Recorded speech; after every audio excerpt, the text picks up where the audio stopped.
Welcome to Lydia's Plate. I'm a stay-at-home mom who is homesteading together with my husband and 4 kids. We do gardening, house cleaning, all the homesteading stuff, baking bread, experimenting with gluten-free foods for one of our kids, animals, and the like. So if you like that kind of stuff, stay tuned and welcome to our channel. Hey guys, so today we're making salsa on the homestead. This first tomato had a bit of a bad spot, so after I cut that bad spot off, I smelled it to make sure that the rest of the tomato was good, and then I'm chopping it up so it can go into the salsa.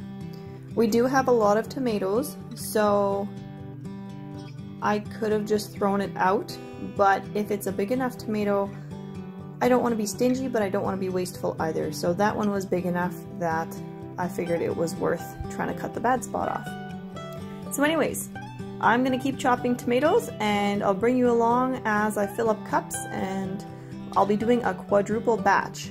So I'll spare you all the chopping, but here we go.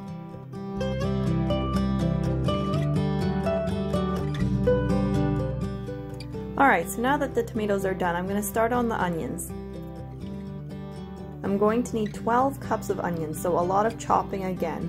We have been out of salsa since late spring, and so we're really looking forward to fresh salsa again.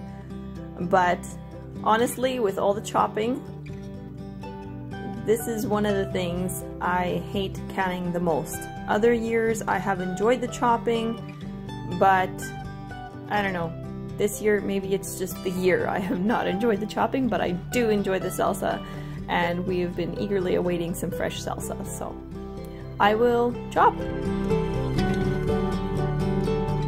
I'm also going to need 8 bell peppers, 2 peppers per batch. So you'll see here at some point I get caught up. We didn't want to pick too many onions, so I end up getting all the onions chopped, and I don't quite have 8 cups here even. So while Mark is going out to the garden to pull a few more onions and get them cleaned up and washed and bring them to me, I'm going to continue with chopping peppers. It's so nice that he was home and had time to help today, because this takes long enough with all the chopping that it's nice that he can go pick stuff and wash it, prep it for me in that way, so that I can just sit here and chop away at it all. Now there are multiple ways to chop things. I'm kind of doing a couple different methods here for chopping peppers, but you do however you like to do it. And I like my salsa pretty small, so the tomatoes I was doing in approximately 1/4 inch cubes, sometimes maybe a little bit smaller, a little bit bigger. And the peppers I'm going quite fine, same with the onions. I'm going quite fine. I would guess 1/8 of an inch or a couple millimeters, whichever term you like to use for measuring.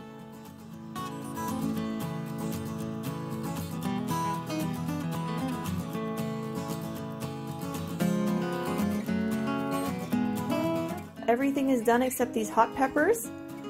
So I'm going to start over here, and then I'm going to have to go get my chopper. So here we go. After this last pepper, I'm going to show you how I throw these in the chopper and get them chopped up really fine.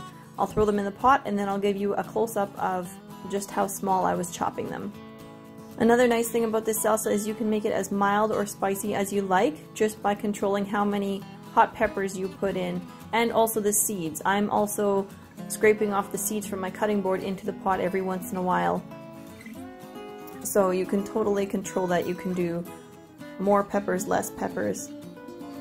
We're going to do the full amount, which the recipe says 4 to 6. So we're going to do 6 times 4 is going to be approximately 24 peppers with the seeds. So it's going to be spicy salsa.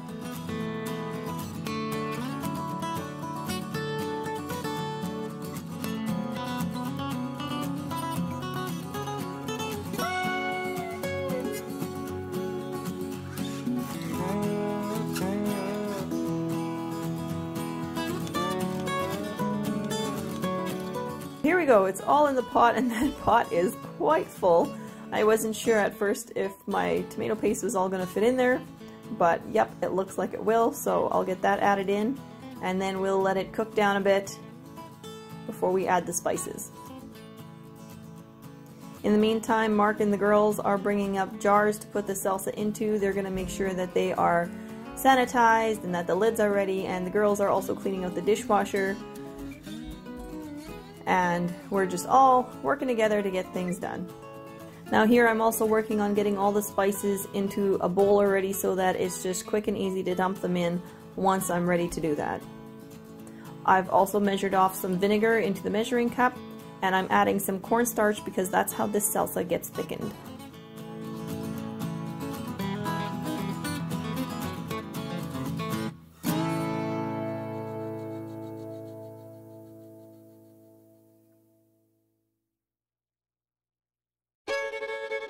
The recipe will be in the description box below this video, but just in case you're curious now already as you're watching, I'm putting in salt, chili powder, cumin, and some garlic powder. Now normally if I was only doing a single batch or even a double batch, this would heat up so much quicker, but because this pot is so large and there's so much in it, it's taking a lot longer than normal to get heated up, but I'll spare you that as well. Let's just keep moving on. So here you can see it's starting to cook, and we've got the lids going there in the other pot. We need to get those rubbers on there warmed up so that the jars will seal well, and we're just gonna let this keep cooking here for a bit. I'm going to add all the seasonings in and then make sure it's stirred really well. And every once in a while I find a piece of pepper or something that didn't get chopped up all the way, so I'll just chop it up a little bit smaller now.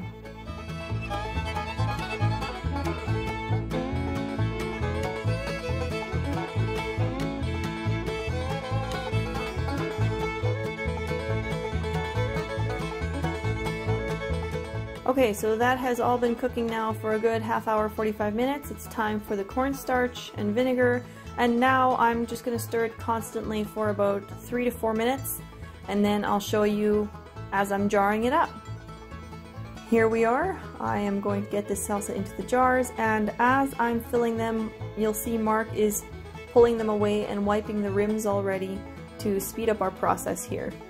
It was getting towards the end of the day and we were both getting tired, so we were really working together to get this all done. And as you can see there in that roaster, we had also done corn today and we needed to get that all packaged up as well. So we still had a lot of work ahead of us before we would be done. So he is wiping the rims with a clean wet cloth and then dipping his finger into some hot water and running it around the top of the jar to make sure, double sure, that it is clean and going to seal. He is also getting the pan into the oven with hot water, which you'll see as I'm putting jars of salsa into the oven to steam can. And he's watching the lids as well.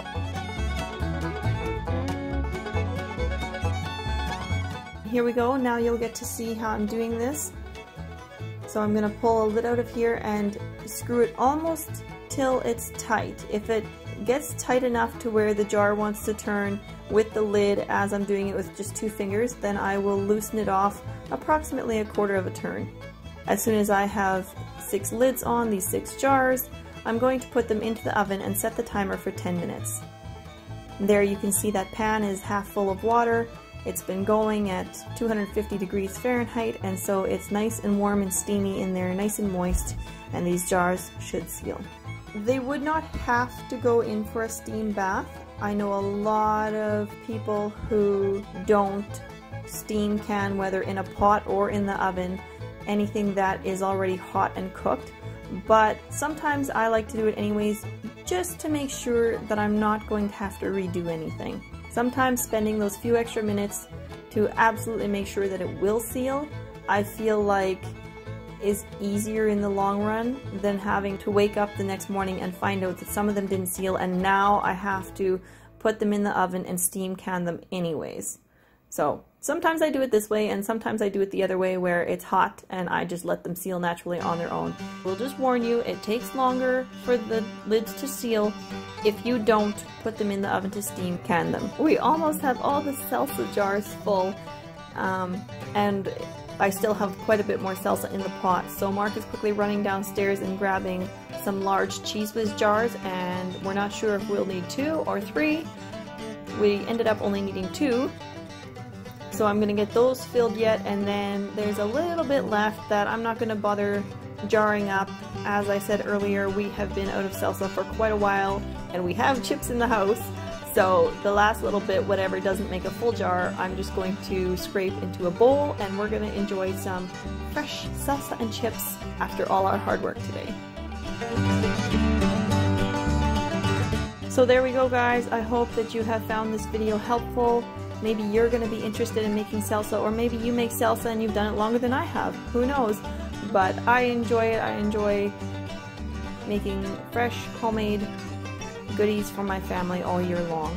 So if you like this video, please give it a thumbs up. Hit the subscribe button if you want to see more of us, and the bell if you want to be notified every time we post a new video. And I look forward to sharing more with you as we continue on throughout the fall season with all our harvesting and preserving. Now, if you do wait to the end, you will be able to catch a glimpse of one of the jars sealing. So that is totally up to you, but I'm going to keep pulling jars out here, and I hope you're having a great summer and into the fall season. Bye, guys!